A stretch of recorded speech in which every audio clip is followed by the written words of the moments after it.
샬롬 샬롬 샬롬 샬롬 샬롬. 하나님 사랑합니다. 여러분 주 안에서 사랑합니다. 오늘 창세기 21장 말씀 우리 1절부터 31절까지 교독했죠. 그곳을 부엘세바라 이름하였더라. 언약을 한 곳이죠. 언약에 신실하신 하나님. 21장 전체에 중요한 구절 잠깐 보고 한번 주석을 쭉 살펴보도록 하죠. 아브라함의 아내 사라의 일로 아비멜렉의 집에 모든 태를 닫으셨다. 20장 18절에 이렇게 말씀하셔서 끝이 납니다. 잘못을 묻는다면 사라를 취한 아비멜렉보다 아내를 노이라고 속인 내어준 아브라함에게 있었던 거죠. 그래서 모든 태를 닫으셨는데 하나님은 아브라함을 책망하지 않고 오히려 아비멜렉의 집에 모든 태를 닫아버립니다. 이는 무엇을 말하는가 하면 7절에서 20장 7절에서 아브라함을 가리켜 선지자라고 말하죠. 그 말은 아브라함은 하나님이 보내신 하나님의 사람이었다는 뜻. 따라서 이 사건 역시 20년 전 애굽의 바로와 그 집에 재앙을 내리셨던 것처럼 비록 잘못은 하나님의 사람에게 있으나 부지중에라도 하나님의 사람과 그에게 속한 자를 괴롭게 하면 하나님이 그 사람에게 진노하신다는 사실을 이와 유사한 사건으로 민수기 12장 미리암의 모세 비방 사건 알죠? 누나, 그죠? 누나가 모세를 놀려서 결국은 문둥병이 발하게 하는 그런 사건과 같다. 21장에서 보면 이삭이 낳은 지 8일 만에 4절에 보면 하나님이 명령하신 대로 할례를 행하였더라 나타나죠.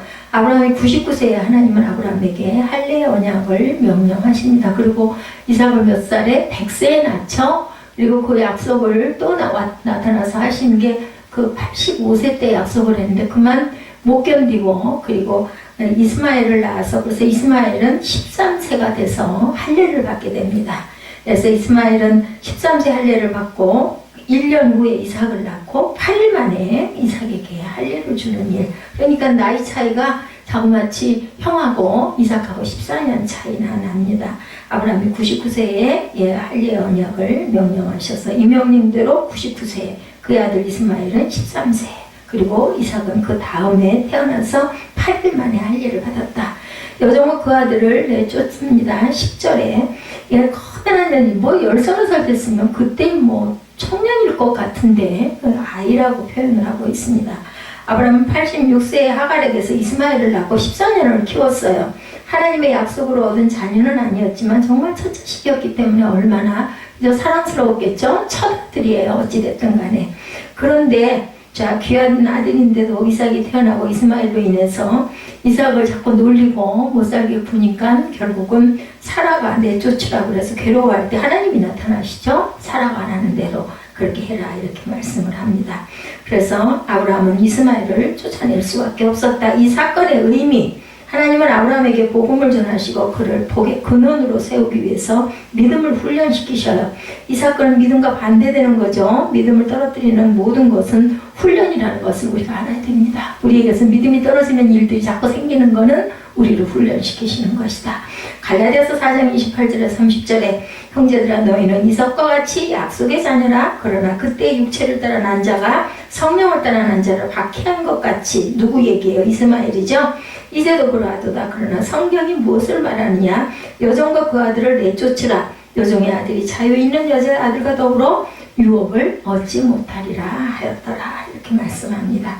화산 한바탕 거리 16절에 이런 표현이 나옵니다. 아이가 죽는 것을 보지 못하겠고 물이 떨어져서 사막에서 물 떨어지면 죽죠. 목말라서 죽어요.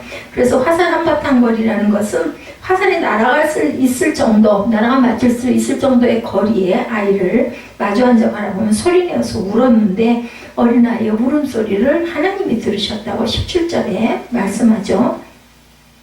그리고 내가 무슨 일을 하든지 하나님이 너희와 함께 하시도다 하는 그 부분 22절이죠. 아비멜렉과 군대장관 비골이 아브라함에게 그런 이야기를 합니다. 너와 함께 하리라. 이 아브라함의 아들 이삭 역시 아비멜렉과 군대장관 비골에게서 이 같은 고백을 듣게 되죠. 창세기 26장 28절에 이런 일이 또 일어납니다. 똑같은 일이 같은 고백을 듣습니다. 야곱은 외삼촌 라반에게서 또한 요셉은 애굽의 친위대장에서 이와 같은 고백을 똑같이 들어요. 너와 함께 하나님이 너와 함께 하리라. 이런 말씀을 같이 듣죠. 야훼 이름을 불렀다 21장 33절에 보면은 그런 말씀이 나타나죠. 아브라함은 부엘세바에 에셀나무를 심고 거기서 영원하신 야훼 이름을 불렀다라고 나타나는데, 야훼 이름을 불렀다는 것은 거기서 제단을 쌓고, 우리가 지금 뭐 해요? 찬양하죠? 그런 것처럼 야훼 이름을 부르고 찬양하고 그리고 제단을 쌓았다는 거죠.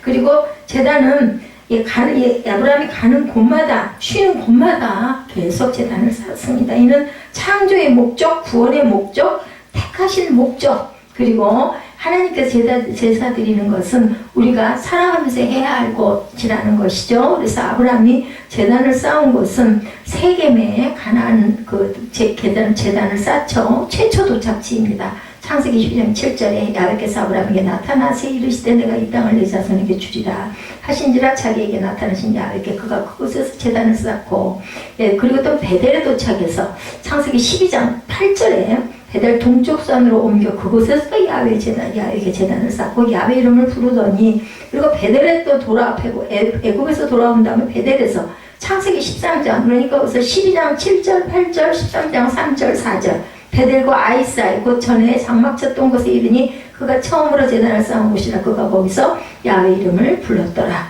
그리고 헤브론에 창세기 13장 8절에 또 쌓습니다.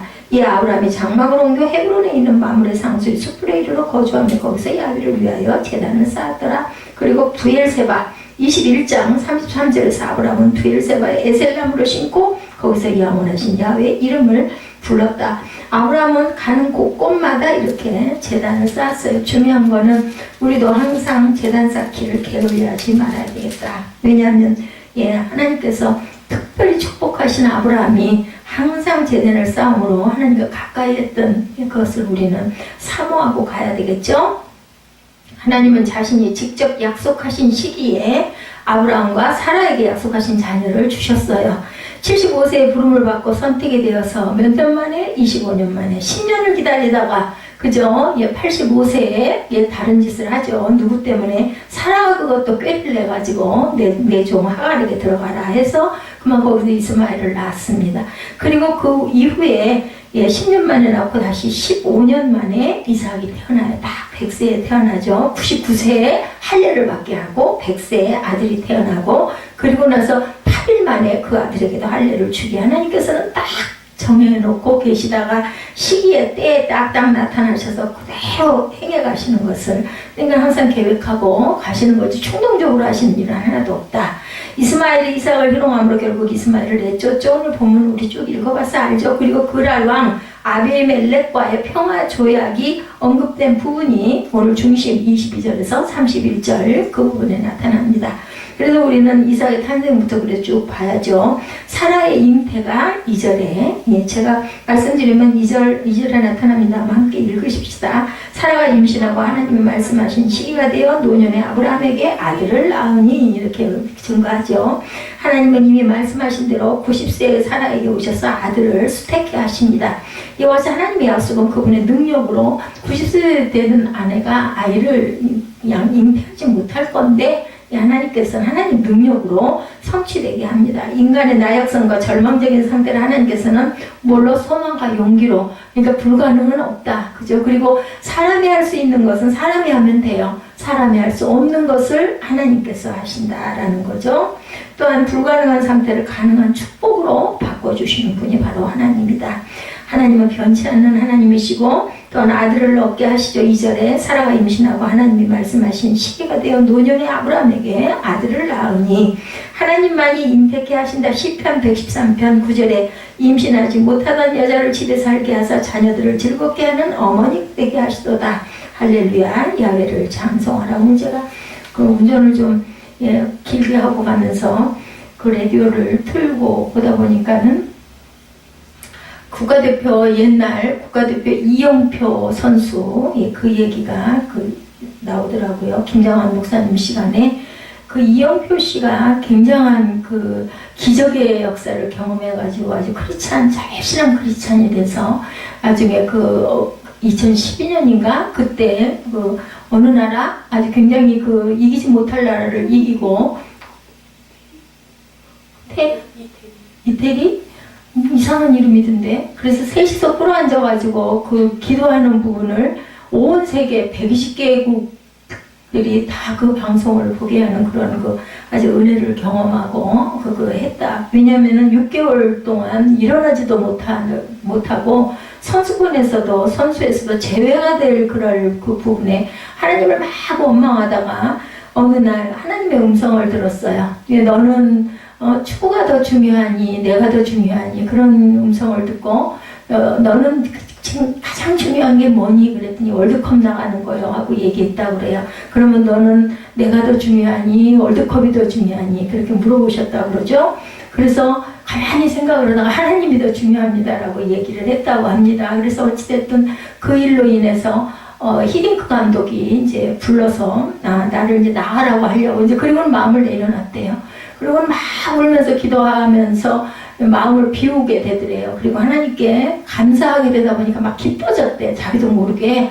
내가 이렇게 깨닫게 돼서 그래 그게 끝까지 게 다 뭐냐. 내가 뭐 거기 나가가지고 국가대표로 나가가지고 골을 넣어가지고 내 이름을 날려받댔자 하나님이 더 중요하지. 이런 마음을 먹고 막 처음에 원망하다가 막 한탄하다가 왜냐면 이제 벼랑간에 걷지도 못하고 그 뭐 하여튼 어떤 그 질병으로 인해서 쓰지를 못해가지고 일어나지도 못하고 그래서 그 부분에 원망과 이제 절망을 하다가 그게 이제 소생이 됐는데 히딩크 감독이 불러서 이제 나보고 나가라고 선수촌에서 나가라고 나를 부르는구나 하고 이영표가 각오를 하고 딱 갔더니 히딩크 감독이 거기다가 그 아픈 누군가 하나를 그 친구 하나를 딱 붙여주면서 그 친구를 좀 같이 돌보면서 그렇게 있어라 의외의 얘기를 했대요. 그래서 그 친구를 돌보면서 그 친구를 이렇게 붙들었는데 자기도 모르게 자기가 벌떡 일어났대죠. 걸음을 못 걷는 사람인데 벌떡 일어났을 뿐만 아니라 자기가 뛰었대요. 껑충 깜짝 놀랐다고 그러죠. 그래가지고 그 주변에 있는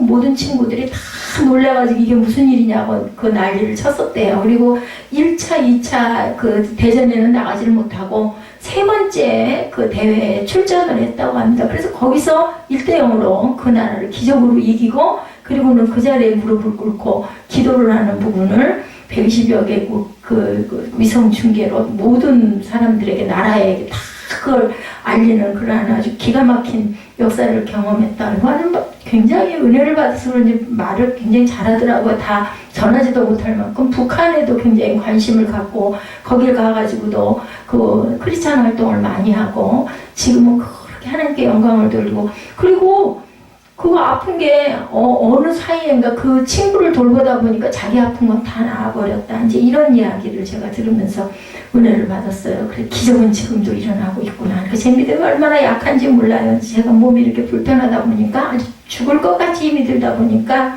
자꾸 절망하고 포기하게 되고 하는데 그런 말씀이 들리면 귀가 번쩍번쩍 뛰죠. 제가 오늘 아까 사회를 조금 나무라면서 아니 그런 마음이 불끈 들었었어요. 어느 순간인지 기억은 안 나는데 네가 나한테 꼭 하나 해줄 게 있다. 이제 사회에 와가지고 내 눈치를 보고 뭐 좀 이렇게 살피고 그래서 얼른 체육관 가라고 수영 가라고 얘기를 해놓고는 이제 몇 마디 하다가 내가 그게 아까워서 그런 게 아니라 네 마음 상태가 그래서는 안 된다는 얘기를 내가 한 거다. 그러다가 이제 그 생각이 나가지고 불현듯 내가 너한테 꼭 하나 부탁할 게 있다. 그랬더니 애가 긴장을 하더라고요. 그래서 네가 밥 먹을 때 어려운 얘기가 아니야. 너 밥 먹을 때 무조건 식기도를 어떨 때는 나 보는 데서는 하고 안 보는 데서 안 할지는 모르겠다만은 어쨌든 네가 감사합니다 하고 잠깐 그냥 잠깐 30초라도 10초라도 기도할 때는 뭐 엄마라고 해도 좋고 이하나 목사라고 해도 좋고 아픈 거 꼭 낫게 해주세요 하고 꼭 기도를 해라. 내가 그 마음이 들더라. 네가 나를 이렇게 축복을 하고 기도를 계속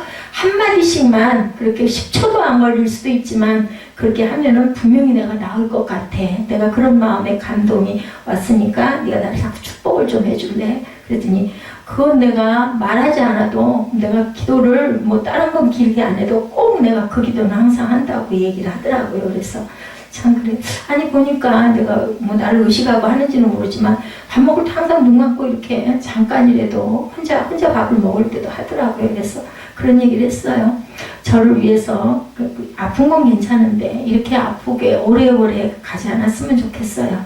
그리고 또 이영표 선수처럼 그렇게 그런 기적을 통해서 살아계신 하나님을 제가 막 만방에 간증하게 될지 누가 알게 뭔가 내가 이렇게 아프고 힘든 것도 어쩌면 하나님의 계획 안에 있는 건 아닐까. 아니 이런 생각이 요즘에 간간히 뭐 문득문득 그런 생각이 들더라고요. 오늘도 자동차 정말 10cm도 안 되는 거리, 온몸에 힘이 다 빠질 정도인데 그래도 정말 고마웠어요. 아래서 올라오던 분이 저를 먼저 보고 크락셀을 빡 누르는 바람에 저는 안 보였거든요. 내려가는데. 그래가지고 아니 도는 것도 안 보였고 소리도 하나도 안 났어요. 섰다가 항상 거기 섰다가 내려가는데 멈출 때 사고가 났었기 때문에 그러는데 그냥 내려 쓰는데 밑에서 빵 소리에 그냥 브레이크를 꽉 밟았는데 그냥 이렇게 부딪혔어. 아래에서 올라오면서. 그래서 오늘 민원을 넣었습니다.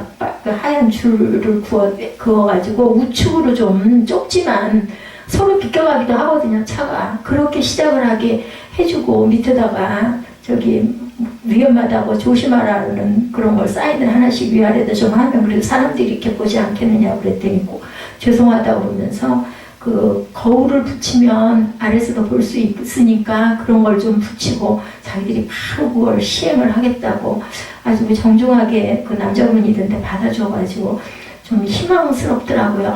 정말 지난번에도 한번 그랬거든요. 이번에도 그랬고 저는 왜 그런 일들이 그렇게 자주 일어나는지 체육관 지어지고 그런 사고가 거기서 그게 별로 없었을 텐데 유독 저만 그렇더라고요. 그래서 얘기하기 잘했구나. 또 말하면 시큰둥하게 대답하고 그냥 말아버릴까봐 제가 그 뿌리는 하얀 거라도 그 하나 사다가 갔다가 시원찮게라도 가운데를 이렇게 그려놓을까 하다가 그거 내 맘대로 할 일은 아니지 싶어가지고 그렇게 전화를 했더니 잘 받아주더라고요.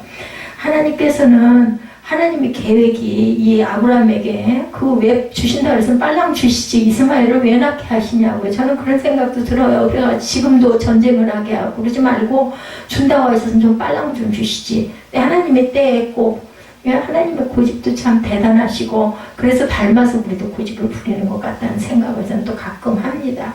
이렇게 하나님께서 말씀하신 기한에 그때 아들을 낳게 하고 우리는 그걸 못 기다리고 꼭 시행착오를 겪고 가죠. 오늘은 하나님 나를 지키셨구나 하는 그런 마음과 감동과 감사가 그래도 뭐 수영장 들어가가지고 그 가슴을 덜컥 내려앉았는데 어쨌든 들어가서 열심히 수영을 했습니다. 그리고 또 할 일까지 한다고 하고는 들어와가지고 그 물건 끌어올리느라고 2번이나 내려갔다 오고 지금 아주 죽을 지경인 걸 잠도 안 와요. 옆에서 계속 막 얘기하는 소리 다 들리다 보니까 나 이래서 주일날 설교 어떡해 이런 염려가 드는데 그것도 일단은 부딪혀 봐야 되겠죠. 미리 겁내는 거는 잘못된 거니까. 아브라함은 하나님의 말씀에 순종해서 태어난 아들의 이름을 이삭이라고 웃었다 해가지고 이삭이라는 이름을 짓죠. 그리고 8일 만에 할례를 행하겠다. 4절에 나타나죠. 이삭은 하나님이 아브라함에게 주신 약속의 첫 증거입니다.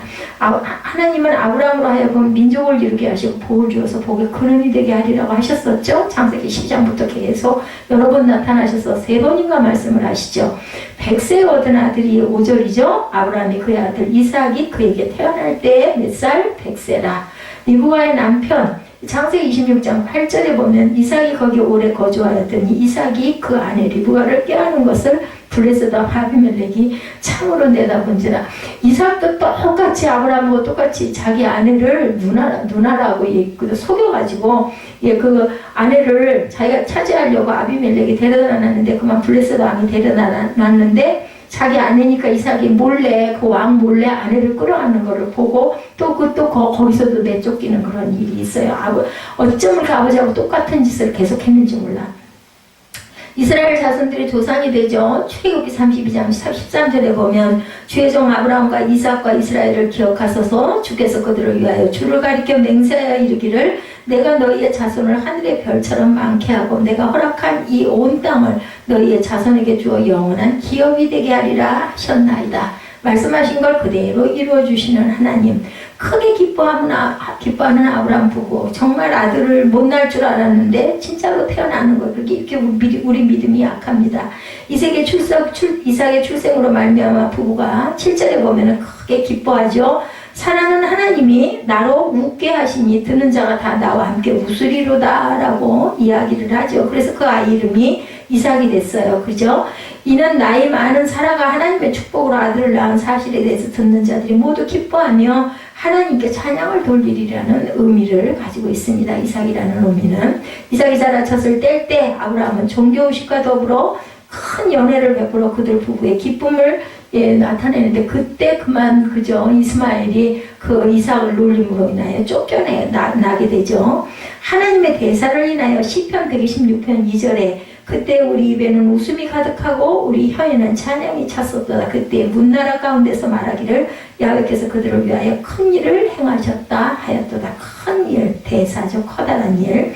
주의 구원을 인하여 사무엘상 2장 1절에 한나가 기도하여 이르되 내 마음이 야훼로 말미암아 즐거워하며 내 뿔이 야훼로 말미암아 높아졌으며 내 입이 내 원수들을 향하여 크게 열렸으니 이는 내가 주의 구원으로 말미암아 기뻐함이라. 하나님께서 우리를 구원해 주신 사건은요 정말 제일 기뻐해야 할 일이에요. 근데들 별로 못 느끼고 살죠.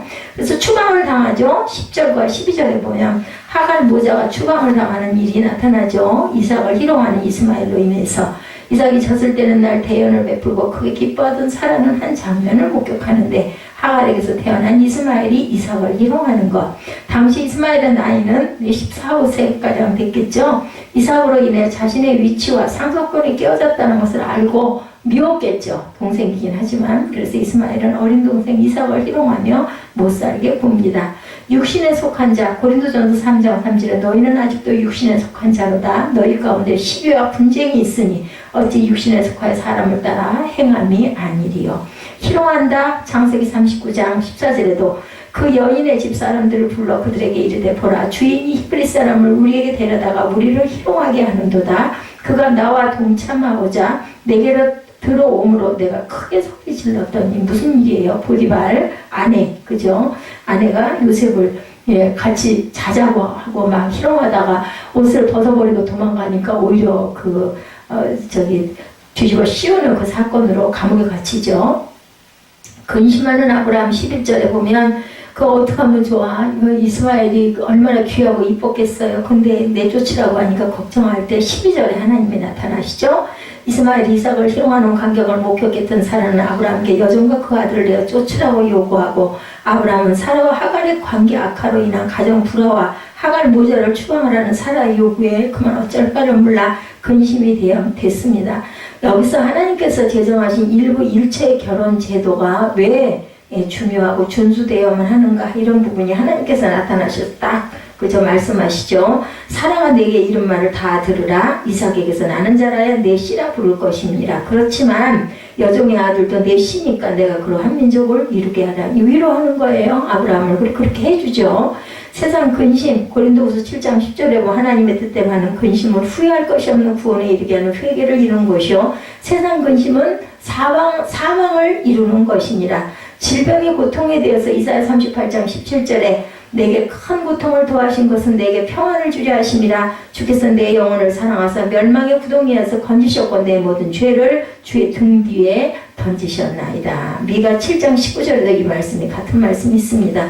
추방당한 하갈 모자가 14절에 나타나죠. 근심하던 아브라함에게 하나님께서는 내 아이나 내 여종을 위하여 근심하지 말고 사라가 내게 이르는 말을 다 들으라. 12절이죠. 그래서 아브라함은 아침에 일찍 일어나 떡과 물 한 가죽 부대를 취해 하갈의 어깨에 메어주고 그녀와 이스마엘을 집에서 내보냅니다. 근데 이제 물이 떨어져가지고 울고 앉았는데 화살거리 떨어뜨려가지고 울고 앉았죠. 근데 하나님이 눈을 열어서 하갈의 눈을 열어가지고 보여주는 게 뭐예요? 물샘을 보여주시죠. 저는 아까 이걸 읽는 순간에 그전에는 그런 생각을 안 했는데 딱 마음에 떠오르는 게 뭐냐면요. 설마 아니 아브라함이 하갈을 진짜 죽이려고 물을 가죽부대에다가 하나만 떠가지고 떡 한 자루를 매달아서 보냈겠나. 그 물 한 자루를 먹을 때쯤 돼서 물 떨어질 때쯤 되면 샘이 있는 걸 알고 있지 않았을까. 아브라함은 그쪽 길을 잘 아는 사람이기 때문에 그래서 그렇게 한탄하고 울고 있을 때 하나님께서 나타나셔서 눈을 열어 보여주셨지만 그 근방에 물샘은 분명히 있었을 것이다. 죽이려고 그러진 않았지 않겠나. 그래도 그 아들이고 그죠? 자기가 14년 동안 15년 동안 같이 살았는데 이런 마음이 불뚝 들더라고요. 하나님은 추방당한 하갈 모자에게도 이렇게 은혜를 베풀어 주신다. 목마른 그들에게 샘물을 발견게 하실 뿐만 아니라 이스마엘로 하여금 큰 민족을 이루게 하겠다라고 축복도 해주시죠. 학대하지 말라고 합니다. 신명기 24장 14절에 공공하고 비난한 품꾼은 너희 형제든지 내 땅 성문 안에 우고하는 객이든지 그를 학대하지 말아라. 혹독한 부분에 출애굽기 6장 9절에 모세가 이와 같이 이스라엘 자손에게 전하나 그들의 마음이 상함과 가혹한 노역으로 말미암아 모세의 말을 듣지 아니하였더라. 아비멜렉과 언약을 체결하는 부분은 오늘 본문의 중심이라고 제가 말씀드렸죠. 22절에서 23절 그 사이에 보면 하나님께서 아브라함과 함께 하심으로 아브라함은 다른 사람들로부터 인정을 받습니다. 누구도 그죠? 그 요셉도 그랬었죠. 아브라함을 보호하시는 하나님의 섭리를 분명하게 알고 주변 사람들은 아브라함의 하나님을 두려워합니다. 요셉도 그랬었고, 그죠? 모두 다 하나님이 그 사람과 함께 한다라는 걸 알면은 함부로 구을 수가 없죠. 아브라함이 하나님의 축복으로 번성하여 그 세력이 날로 확장되어 가는 것을 알고 아브라함을 두려워합니다. 만물 속에 함께 하시는 하나님, 느헤미야 9장 6절에 오직 주는 야훼시라. 하늘과 하늘들의 하늘과 이룬 성신과 땅과 땅의 만물과 바다와 그 가운데 모든 것을 지으시고 보존하시오니 모든 천군이 주께 경배하나이다.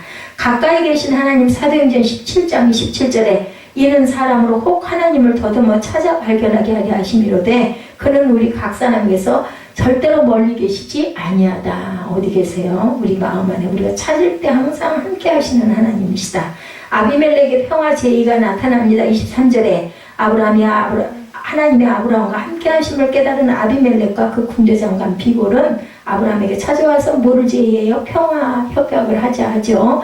아비멜렉이 아브라함과 더불어 맺고자 원했던 것은 동맹입니다. 27절에 이는 그들의 생존과 관계되는 아주 중요한 것이었다. 왜냐하면 아브라함이 굉장히 부자예요. 하나님께서 부자를 잘 살게 해주시죠. 아비멜렉이 아브라함을 찾아서 동맹을 맺게 되었다는 사실은 그만큼 아브라함의 세력이 커졌다는 것을 나타내죠. 그러니까 와서 동맹 맺자고 하지 않겠어요? 사람과 사람 사이의 언약에 대해서 창세기 26장 26절에 보면 아비멜렉이 그 친기 아웃사람과 군대장관 비골과 더불어 그랄에서부터 이삭에게로 온지라. 이삭에게도 이렇게 해서 찾아옵니다. 다윗과 요나단 관계도 그렇죠. 이에 요나단이 다윗의 집과 언약하기를 야훼께서 다윗의 대적들을 치실지어다 하니라. 사무엘상 20장 7절에도 다윗에 대한 요나단의 사랑이 그를 다시 맹세하게 하였으니 이는 자기 생명을 사랑한 같이 그를 사랑하였더라. 사람을 통해서 이렇게 보호하시는 하나님. 그리고 그랄의 왕 아비멜렉이 창세기 20장 2절에도 그의 아내 사라를 자기 누이라 하였으므로 그랄 왕 아비멜렉이 사람을 보내어 사라를 데려갔더니 이 일이 이삭에게도 일어나고 똑같은 일이 일어나죠. 서로 언약을 맺습니다. 오늘 본문 25, 6절에 아비멜렉의 평화제의 아브라함은 자신의 우물을 늑탈한 행위에 대해서 책망하죠. 왜 그랬느냐? 그랬더니 나는 모르는 일이다. 그리고 지나간 일이다. 라고 얘기합니다. 그리고 서로 언약을 맺은 아브라함은 브엘세바에 에셀나무를 심었다. 33절이죠. 그는 그곳에서 영생하시는 여호와 하나님의 이름을 부릅니다. 뭐 한 거예요? 예배드린 거죠. 분명한 결의와 결단. 창세기 42장 15절에 요셉이 그들에게 이르되 아니라 너희가 이 나라에 틈을 엿보러 왔느니라. 이렇게 얘기합니다. 서약의 맹세, 나리샘의 유대인들이 당을 지어 맹세하되 바울을 죽이기 전에는 뭐라고 그래요? 먹지도 아니하고 마시지도 아니하겠다. 아주 무서운 결단들을 합니다. 근데 그 바울은 천부장에 의해서 보호를 받죠.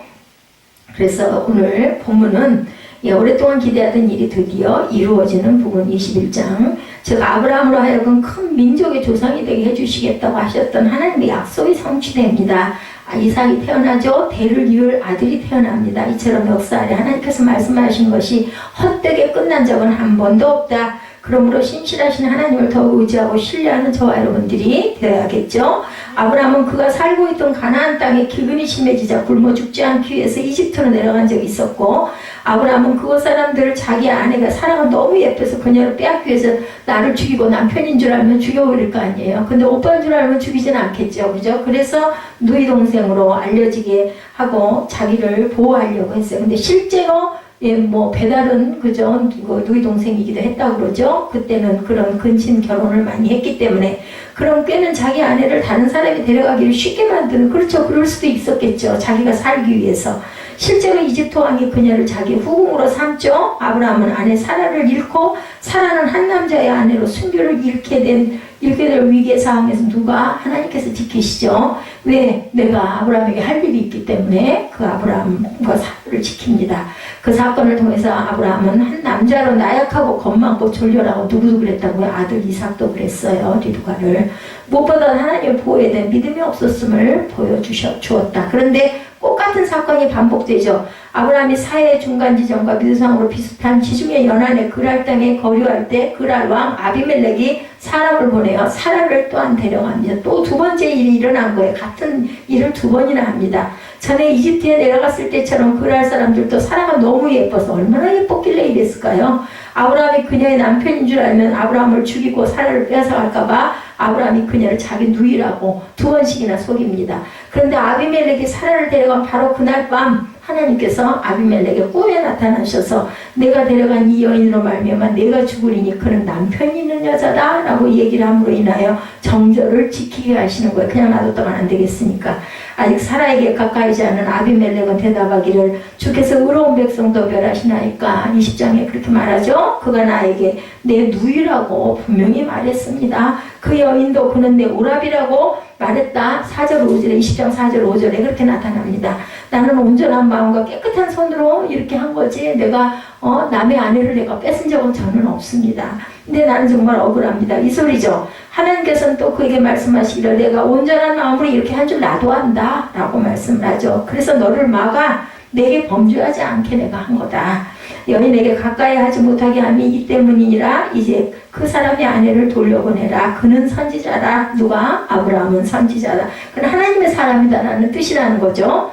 예, 너를 위해서 기도하리니 내가 살려니와 내가 돌려보내지 아니하면 너와 네게 속한 자가 다 반드시 죽을 줄 알아라. 아주 고약한 엄포를 하나님께서 하십니다. 근데 거짓이 아니죠. 하나님께서 아브라함을 선지자라 하신 것은 하나님의 말씀을 대언하는 사람이라는 뜻, 내 사람이라는 거죠. 하나님과 백성 사이에 중재 역할을 하는 사람이라는 뜻으로 우리가 풀이를 해서 봐야 합니다. 실제로 아브라함은 뒤에 하나님께 기도해서 하나님이 아비멜렉과 그의 아내와 여종을 치료해 주시고 출산하게 하시도록 기도해서 17절에 20장 17절에 그거를 축복하는 기도를 하죠. 하나님께서 아브라함을 통해 많은 민족이 복을 받게 하시겠다고 약속하셨다는 의미로 그를 선지자라고 하셨어요. 아비멜렉은 그 다음날 아브라함을 불러 묻죠. 내가 어찌해서 우리에게 이렇게 하느냐. 20장에 보면 20장 내용입니다. 9절 10절에 내가 무슨 죄를 내게 범하였기에 내가 나와 내 나라가 큰 죄에 빠질 뻔하게 했느냐. 내가 합당하지 않은 일을 내게 행하였도다. 내가 무슨 뜻으로 이렇게 하느냐 따져 묻습니다. 아브라함은 대답하죠. 11절에 이곳에서는 하나님을 두려워함이 없으니 내 아내로 말미암아 사람들이 나를 죽일까 생각하였으며 또 그는 정말로 나의 이복 누이로서 내 아내가 되었다. 하나님이 나를 내 아버지 집에 떠나 두루 다니게 하실 때 내가 아내에게 말하기를 이후로 우리의 가는 곳마다 그대는 나를 그대의 오랍이라 하라. 이것이 그대가 내게 베풀 은혜다 라고 얘기했다는 거죠. 20장 11절에서 13절 내용입니다. 당시에는 이복 오누이 사이의 결혼이 허락되던 시대였고 나중에 모세 때 와서야 그런 관행이 금지가 됩니다. 이것이 레위기 18장 9절과 11절, 20장 17절에 나타납니다. 아비멜렉은 아브라함에게 사라를 돌려보내줄 뿐 아니라 뭘 줬어요? 양과 소와 종들을 주면서 말하죠. 내 땅이 내 앞에 있으니 내가 보기에 좋은 데로 아무데나 살고 싶은 데서 살아라. 14절에서 16절 말씀이죠. 그리고 사라에게는 내가 은 1000개를 내 오라비에게 주어서 그것을 너와 함께 한 여러 사람 앞에서 내 수치를 가리게 하였으니 내 일도 다 해결되었다. 잘못된 게 없다. 그래 걱정하지 말아라 라고 위로를 합니다. 그래서 아브라함은 하나님께 아비멜렉과 그의 아내와 여종을 치료하셔서 출산할 수 있게 해달라고 기도했고 하나님께서는 사라를 데려간 일 때문에 닫으셨던 아비멜렉의 집에 모든 태를 다시 여서서 해산을 할 수 있게 해주시는 내용이 20장 17, 8절에 지난주 말씀이었죠. 하나님께서는 아브라함에게 하신 약속의 아들 이삭을 잉태해야 하는 사라의 태 속에 다른 씨가 잉태되는 일을 근원적으로 막아주시려고 하나님께서 급하니까 나타나신 거예요. 꿈속에. 그리고 아브라함을 선지자라고 이야기합니다. 아브라함은 한 남자로서 굉장히 나약하고 겁 많고 잘난 게 아니라 졸렬하고 하나님의 보호에 대한 믿음도 없는 그런 모습을 또 보여줍니다. 한바탕 망신을 당한 거죠. 놀라운 방법으로 자기를 지키시는 하나님을 체험하고도 여전히 두 번이나 이렇게 했다니까요. 그러나 하나님께서는 그럼에도 불구하고 언약의 자녀를 지키는 하나님이다. 그러니까 잘난 사람만 축복을 하시거나 잘난 사람만 들어 쓰시는 건 절대 아니라는 거예요. 아브라함의 목숨도 지키고 사라의 순결도 지켰고 나중 태어날 이삭의 출생도 정결하게 지키시는 하나님. 우리는 이것을 하나님의 택하심을 받은 백성, 언약의 백성, 삶의 성결하기를 원하시는 하나님의 뜻을 보여주는 하나의 귀한 예로 받아들여야 되겠다. 하나님께서는 아브라함에게 아들을 갖게 해주시리라고 하신 언약을 마침내 지키셔서 이삭이 태어나죠. 그렇게 하심으로써 아들이 없기 때문에 하나님의 언약이 24년이 지나고 아이를 가질 수 있는 나이가 이미 지났기 때문에 허전하고 불안하고 의심에 젖을 수 있었던 아브라함의 마음을 다 깨끗이 씻어주십니다. 그리고 나는 분명히 확실히 약속을 지켰다라고 말씀하시죠. 뿐만 아니라 하나님께서는 아브라함에게 밖으로도 평화를 주십니다. 아브라함과 이웃나라 그라리 왕 아비멜렉과의 관계를 평화롭게 화친을 맺게 합니다. 그래서 오늘 본문의 내용이죠.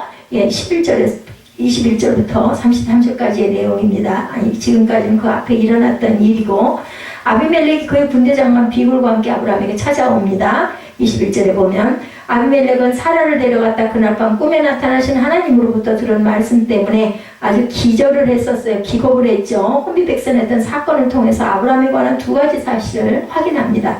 한 가지는 하나님이 그와 함께 하신다. 그 사람은 하나님의 사람이다. 그 사람은 선지자다. 이거를 알았어요. 그죠? 자기 꿈에까지 나타나셔서 당장 그 아내를 만졌다가는 너를 죽일 거고 니네 집안을 다 죽여버린다고 했을 정도로 무서운 사람이다. 둘째는 아브라함의 말을 전적으로 믿을 수 없다. 거짓말쟁이다. 이 두 가지를 알았다는 거예요. 그래서 아비멜렉이 사라를 데려왔던 것은 아브라함이 그녀를 자기 누이라고 말했기 때문이었는데 그녀가 아브라함의 아내임을 감추기 위한 것이었고, 그래서 온전한 사실이 아닌 절반의 거짓말을 이제는 꼭 알고 있어야 되겠다는 거죠. 그래서 두 가지 사실을 하여금 두 가지 생각을 하게 만들지 않을 수 없었는데, 첫째는 아브라함과 잘 지내야 되겠다. 하나님이 함께하는 사람이니까. 왜냐하면 그는 아브라함이 하나님과 함께하는 자라는 사실을 무섭게 경험했기 때문이에요. 정말 깜짝 놀라게. 그와 대적을 했다가는 하나님께로부터 무슨 경을 칠지도 모르겠다. 겁이 난 거죠. 둘째는 그와 평화협정 불가침 조약을 맺되 딴 말하지 못하게 단단히 약조를 받아두어야 되겠다. 거짓말도 하는 사람이니까. 전에도 반 거짓말을 해서 나를 죽을 뻔하게 만들었으니까, 그래서 정말 철저하게 언약을 맺어야 되겠다. 그래서 그는 아브라함을 찾아와서 말하는 거죠. 22절과 23절에 보면 내가 무슨 일을 하든지 하나님이 너와 함께 계시도다. 그런즉 너는 나와 내 아들과 내 손자에게 거짓되이 행하지 아니하기를 이제 여기서 하나님을 가리켜 내게 맹세하라. 하나님을 걸고 맹세하라는 거예요. 그건 아마 거짓말하지 못하겠지 했겠죠. 내가 네게 후대한 대로 너도 나와 내가 머무는 이 땅에서 행하여 보이라. 아브라함은 그래서 24절에 보면 맹세를 합니다. 그죠? 그러나 아브라함은 그 기회를 놓치지 않고 자기도 해결될 문제 하나를 내놓죠. 우물의 소유권. 왜 내 우물 뺏어갔니? 하고 이야기를 합니다. 사라를 데려갔다 혼인했던 아비멜렉은 사라를 돌려보낼 뿐 아니라 양과 소들을 내주며 자기 땅 어디든지 거주해도 좋다는 허락까지 했었기 때문에 아브라함은 거기서 지내고 있었는데 가축들을 기르자니 물이 필요했고, 그래서 문제가 되는 우물을 사용하고 있었는데 아비멜렉의 종들이 그 우물을 뺏는 일이 발생했던 거예요. 본문 25절에 아브라함은 그 일을 거론하며 아비멜렉에 항의합니다. 왜 내 우물 뺏어갔니? 그러자 아비멜렉은 누가 그랬는지 내가 알지 못하나 모르겠다 라고 대답을 한 거죠. 너도 내게 알리지 아니하였고 나도 듣지 못했으니 오늘 들었다. 26절이죠. 그래서 아브라함과 아비멜렉은 그 일 지나간 일 그만두고 우리 다시 언약합시다. 그래서 언약을 맺습니다. 아브라함은 양과 소를 가져다가 아비멜렉에 주죠. 27절에 그것은 아마 관습이었던 것 같아요. 조약을 맺은 후에 그 조약을 확정하는 뜻으로 양과 소를 잡아서 조약 당사자 간에 함께 식사를 하는 거죠. 지금으로 말하면 식사 초대를 서로 하는데, 내 집에서 뭐 양 잡고 네 집에서 뭐 소 잡고 이런 식으로 같이 하는 거죠. 28절에 보면 아브라함은 7마리의 암양 새끼를 따로 내놓죠. 아비멜렉은 아브라함에게 묻죠. 이 7 암양 새끼를 따로 놓은 건 무슨 뜻이냐? 29절이죠. 아브라함이 대답합니다. 너는 내 손에서 이 암양 새끼 7을 받아 내가 이 우물 판 증거를 삼으라. 30절에 아비멜렉에게 암양 새끼 7을 주고 그 우물의 소유권이 아브라함에게 넘어왔음을 완전히, 그러니까 우물값을 준 거예요. 그리고 앞으로는 이 우물, 네 우물이라고 이거 뺏어가려고 하지 말고 이거 내놔라. 그러니까 물이 필요했던 거죠. 굉장히 귀했을 것 같아요, 우물이 그때는. 그래서 아비멜렉에게 암양 새끼 7을 주고 소유권을 완전히 받습니다. 그 우물 문제에 관해 두 사람은 거기서 이제 해결이 됐어요. 그것을 그래서 부엘세바라고 이름을 했는데 이 이름은 맹세의 우물이라는 뜻입니다. 부엘세바라는 뜻은 부엘세바에서 아브라함과 언약을 세운 아비멜렉은 그의 군대장관 비골과 함께 이제 돌아갑니다. 32절에 아브라함은 부엘세바에서 에셀나무를 심습니다. 거기서 영원하신 하나님의 이름을 불렀다. 또 예배를 드렸다. 제사를 드려요. 에셀나무는 네게브 사막지대에서 자라는 나무로 작은 잎사귀를 갖는 가지가 많은 상록수예요. 상록수. 시들지 않는 그저 푸른 잎의 그런 나무입니다. 높이가 6m에서 9m로 그 나무는 그늘 밑에서 쉬기에 좋은 나무로 풍요를 상징하는 그런 나무. 엄청 큰 나무네요. 아브라함이 부엘세바에서 에셀나무를 심고 거기서 영원하신 하나님의 이름을 불렀다는 것은 예배를 드렸음을 의미하고 또 그것에 하나님께서 자기에게 소유하게 하신 땅의 경계선임을 밝혀두는 행위이기도 하다. 아주 철두철띵해서 부자로 잘 산 거야. 아브라함 이런 실이 아주 밝은 사람이죠. 하나님께서 아브라함으로 하여금 누리게 하신 그랄 왕 아비멜렉과의 평화로운 관계를 그 아들 이삭의 세대까지 누리게 해주시는 하나님. 이삭이 장성해서 아내를 맡고 아브라함은 죽은 후에 이삭이 살고 있던 땅에 흉년이 들죠. 아버지 아브라함이 기근을 피해 이집트로 내려갔듯이 이삭은 그랄로 가서 거주하게 됩니다. 창세기 26장 1절에서 6절의 내용이에요. 하나님께서는 거기서 아브라함에게 하신 복주심의 약속을 이삭에게 재확인을 시킵니다. 이 땅에 거류하면 내가 너와 함께 있어 내게 복을 주고 내가 이 모든 땅을 너와 내 자손에게 주리라. 하나님께서 나타나셔서 이삭에게 말씀하시죠. 26장 3, 4절에 내가 내 아버지 아브라함에게 맹세한 것을 이루어 내 자손을 하늘의 별과 같이 번성하게 하며 이 모든 땅을 내 자손에게 주리니 내 자손으로 말미암아 천하 만민이 복을 받으리라. 이렇게 말씀을 합니다. 그런데 이삭은 아버지 아브라함과 그렇게도 판박이로 자기 아내를 또 뭐라고 누이라고 속이는 사건이 일어나죠. 그래서 그것 백성이 리브가 때문에 자기를 죽일까봐 그는 내 아내라 하기를 두려워했다라고 나타납니다. 그래서 아버지 아브라함과 찌질이 이삭의 DNA는 똑같다. 26장 7절에 증거합니다. 그러나 이삭과 리브가의 비밀은 끝까지 지켜지지는 않았어요. 어느 날 이삭이 아내 리브가를 껴안는 일을 블레셋 왕 아비멜렉이 창을 통해서 보죠. 26장 8절에 아비멜렉은 이삭을 불러서 그가 분명히 내 아내거늘 어찌 내 누이라고 하였느냐고 따져 물었고 이삭은 그에게 똑같은 말을 하죠. 내 생각이 그런 말이면 내가 죽게 될까 두려워하였다. 26장 9절에 아비멜렉은 이삭에게 다시 말하기를 내가 어찌 우리에게 이렇게 행하느냐 똑같이 물어보죠. 백성 중 하나가 내 아내와 동침할 뻔하지 않았냐. 내가 죄를 우리에게 입혔다. 26장 10절에 아비멜렉에 또 말합니다. 하고는 모든 백성에게 명하죠. 이 사람이나 그의 아내를 범하는 자는 죽이리라. 11절에 이렇게 아비멜렉의 확실한 보호를 힘입어 이삭은 그 땅에서 농사하고 그 해에 100배나 수확을 하고 하나님께서 복을 주심으로 창대하고 왕성하여 마침내 양과 소의 떼와 종이 심이 많은 거부가 되는 사건. 창세기 26장 12절에서 14절에 나타납니다. 또 아브라함에게 그랬듯이 이삭에게도 그랄 왕 아비멜렉이 군대장관 비골하고 더불어 와서 26장 26절에 말하죠. 야훼께서 너와 함께 계심을 우리가 분명히 보았으므로 우리의 사이 곧 우리와 너 사이에 맹세하여 너와 계약을 맺으리라 말하였노라. 너는 우리를 해하지 말라. 똑같은 사건이 일어나요. 아들 대에도 이는 우리가 너를 범하지 아니하고 선한 일만 내게 행하여 내가 평안히 가게 하였음이라. 이제는 야훼께 복을 받은 자니라. 이렇게 축복을 합니다. 26장 28구절에 이삭은 그들을 위하여 잔치를 베풀어 함께 먹고 마시고 아침에 일찍 일어나 서로 맹세한 후에 평안히 헤어졌다. 26장 30절에 31절 증거입니다. 이거 보면은 상호가 서로 이제 침략하지 말자라는 조약을 맺은 거죠. 하나님께서는 이렇게 아브라함 때와 똑같이 이삭 때에도 이웃나라 평화로운 삶을 살게 해주시는 그러한 은총을 입힙니다. 복 주시겠다고 하신 언약의 신실하신 하나님이 아들 때까지 축복을 해주셨다. 우리도 예수 그리스도 안에서의 언약의 백성이죠. 그래서 주 안에서 복된 삶을 우리가 살 수 있도록 하나님이 지켜주실 것이라는 거예요. 반드시 하나님께서는 언약을 지키시는 하나님이시고 신실한 하나님이시다. 그래서 예수 그리스도 안에 우리에게 주신 용서와 속죄와 구원과 복된 삶과 부활과 영상의 언약이 온전히 지켜질 것을 우리가 굳게 믿고 비록 오늘은 환난이고 어려운 일이 있다 할지라도 항상 신실하신 하나님을 믿고 의지하는 삶을 잃지 않는 저와 여러분들이 되셔서 아브라함과 이삭에게 주셨던 끝까지 지켜주시는 하나님의 축복을 받으시는 저와 여러분 되시기를 주의 이름으로 축복합니다.